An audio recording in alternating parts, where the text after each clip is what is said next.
Hey all, Put and Pop here, and here are my impressions of the Hades 2 technical test. These impressions will be plot spoiler free, and the technical test itself ran through to the end of the first act. So if you played Hades 1 before, just imagine the game ends right after you kill the first boss, Megara. Now, the developers recommended that you beat that first boss 5 times before considering the technical test complete, and so that's what I did. Alright, so with that out of the way, here are my impressions. First of all, the game looks, feels, and plays a lot like the original Hades. There are a number of improvements they've made, but they haven't changed the formula in a drastic way. So what I'm trying to say is, if you didn't enjoy the original Hades, you're probably not going to like this one.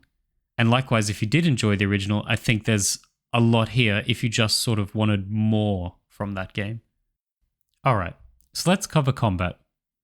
So I played with a controller which was recommended in the game, and I tried both of the weapons that you can unlock throughout the game. And I have to say, first of all, it just felt as good as the original, just as smooth and fluid. It felt like you could play the original, play this game, and notice almost no difference. Input is largely the same, so you have your dash and your 3 different forms of attack.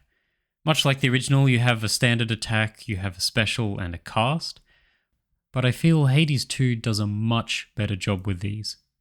In Hades 1, I didn't really feel like the different attacks complemented each other very well.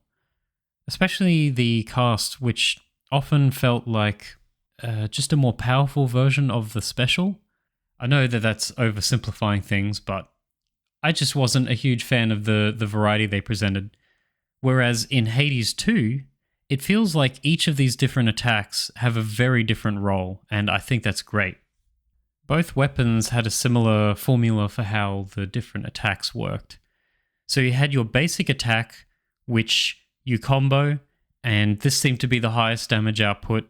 It's close ranged, and you could generally keep enemies pretty stun-locked with it. The special was longer range, generally did more damage per hit, but overall the damage per second was not as high. And the cast instead now drops a big circle on the ground, which when enemies make contact with, they get stuck. And I found this clear delineation between each ability to be a big step up from the original. In the previous Hades, some of the weapons I felt it wasn't super clear to me whether I should be using the standard attack or the special because they both had a similar range or purpose. You know, that's a bit of an oversimplification again, but in Hades 2, it was very clear to me that I should be using the basic attack now because there are vulnerable enemies near me, or I should be using the special because there's dangerous enemies that are far away that I don't want to get near. And often I would want to trap enemies with the cast that are chasing me down, and I just felt it a lot more intuitive and I preferred it like this. Probably the biggest change to combat so far has been the introduction of a new mana mechanic. I don't remember what it's called, but essentially you can hold down a button, one of your attacks, for an extended period of time, and instead of just performing the usual attack, a little UI will pop up that shows you you're going to be using the Omega variant. And the Omega variant will cost a certain amount of mana. Generally, I found these effects mostly to increase damage and add a bit of AoE, allowing you to deal with a group of enemies, or a single powerful one because of the damage increase. And they were immensely useful. It took a little time for me to kind of get used to it, but once I did, I really, really liked this system. Another change to your abilities is the introduction of a sprint. So if you dash but continue to hold down the dash button, your character will go into a sprint. Some of the enemy designs are clearly built around encouraging this behavior because they'll chase you continually at a high rate, and repeated dashing isn't quite as efficient as sprinting, I think.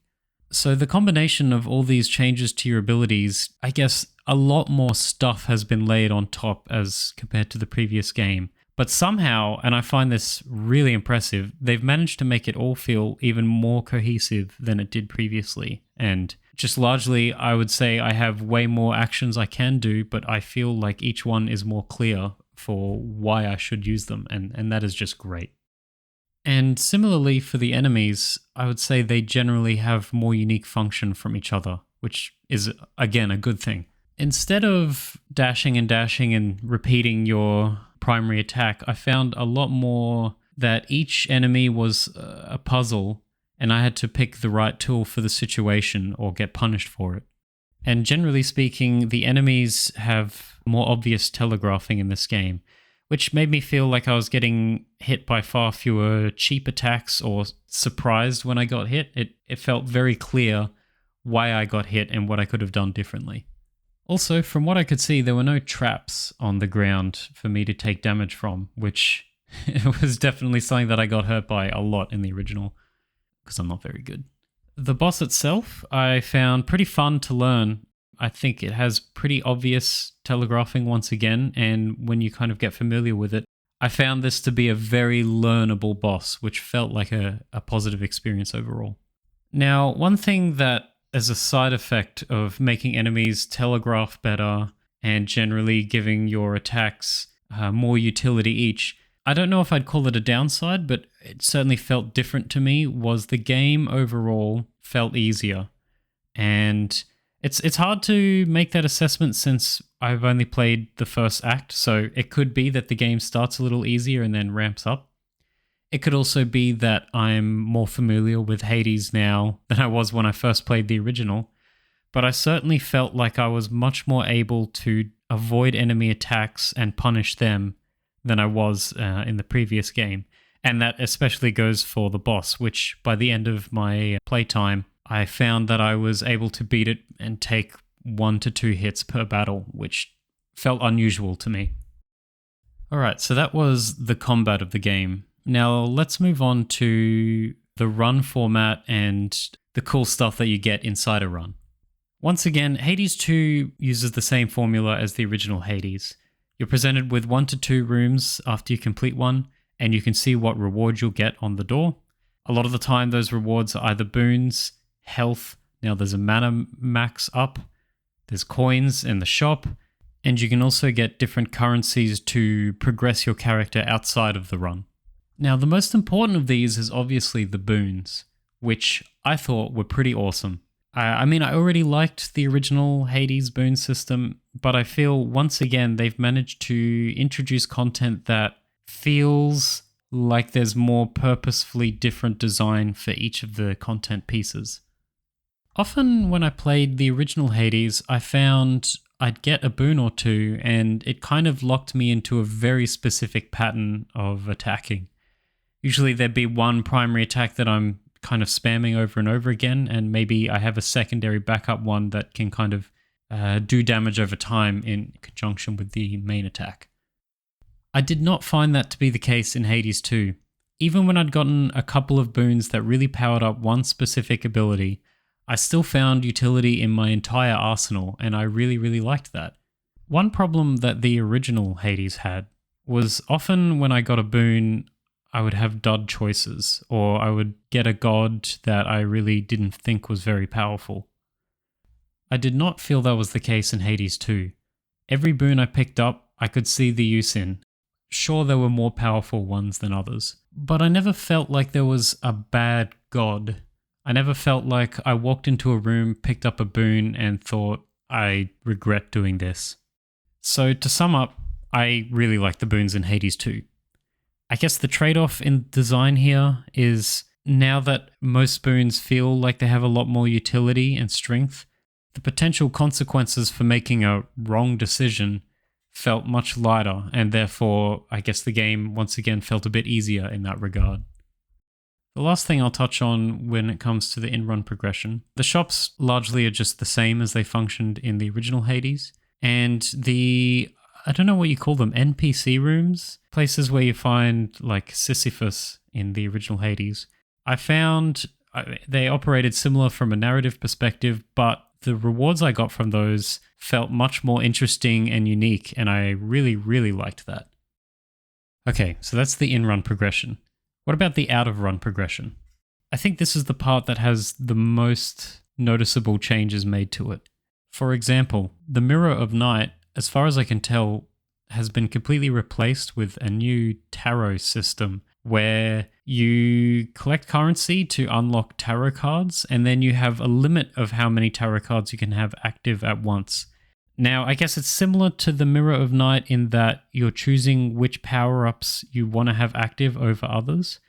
But rather than being a bunch of minor stat improvements that you're gradually building up over time, it instead is a very noticeable, very discrete change. I prefer that system.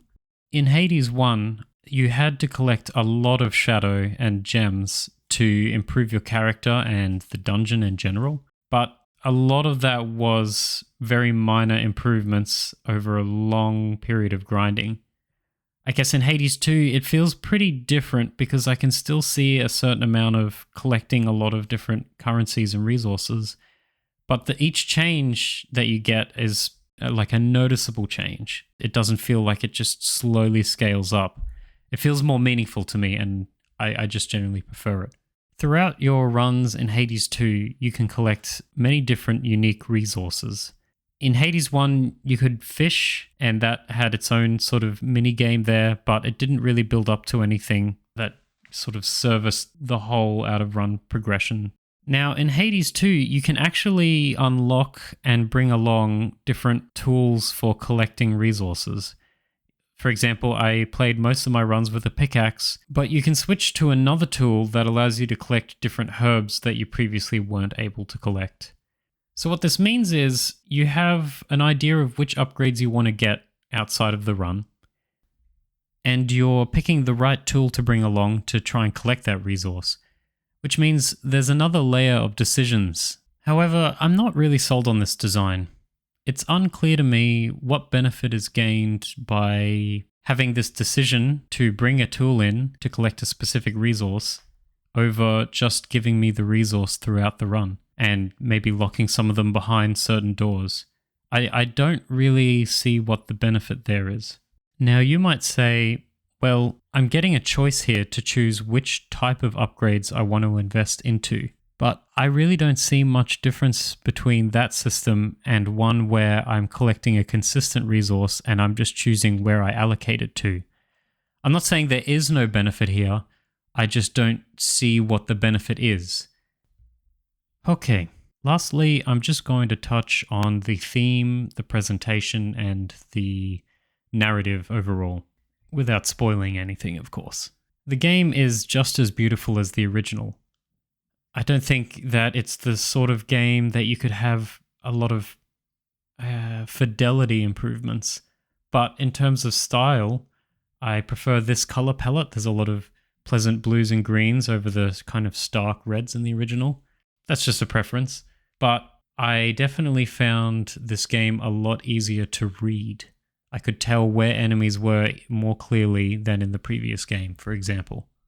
The game's theme of Witch Coven and Enchanted Forest, I think, have been tied pretty well into the mechanics. With the introduction of the mana system and the fact that you're gathering a lot of herbs, you can kind of feel the theme reinforced throughout the gameplay, which I really like. I think that's a good thing. I think it starts to struggle a bit with also having the Greek aesthetic and some of the underworld elements of the original. And at times it feels a little muddied and kind of I'm a little confused as to which element I'm looking at here of the theme. I guess there's a little too much going on, I think. Whereas in Hades 1, I felt that the underworld plus Greek theme really strongly tied in and was consistent the whole way through. Last of all, let's talk about the narrative and characters briefly. Much like the original, so far the story overall feels pretty compelling, and I am looking forward to seeing where it goes. I have to say though, I think the characters and their dialogue are probably my biggest disappointment with the technical test. To be clear, I think most of the NPCs you run into are fine, they're well written, they're great. But the game's protagonist, Melanoe, pales in comparison to Zagreus, at least in my opinion. I think in the original, Zagreus's attitude, his quips and wit, I think really made him have a character with depth to his personality, and it was enjoyable to play. He was unlike any other protagonist I've played in a game, I think. But Melanoe feels much less of an inspiring character. She is kind and humble and polite to everyone around her, and many of the meaningful character interactions are washed away because her response tends to be, "Sorry, I don't have time for this, I have a mission. I'm doing the mission." And so my impression, at least at this point, is that she's actually quite a bland protagonist without much depth. But I'm hoping this changes and she develops as a character as more of the plot unfolds. So I'll hold back my full judgment for now. The other characters I was somewhat disappointed with were the gods that you interact with when you pick up boons. I felt in the original like they brought a lot of their own individual personality and flaws into the conversation, and in this game they're a lot more focused on the task rather than themselves, which again takes away from some of the personality that I thought the original game had in just spades. Alright, with that said, here's my summary. I really enjoyed the Hades 2 technical test. I thought the combat was fantastic. It felt like a step up from the original, which I already liked a lot. I found the boons more enjoyable. I found the out-of-run progression to be a big step up, generally speaking. I mean, I'm going to buy this game. When it comes into early access, I'll definitely be playing more of it. I found the narrative, or specifically the characters and their dialogue, to be a step down from the original, but that may improve as the game goes on. I'm not sure. So I hope you enjoyed this video. Thank you very much for watching and have a great day.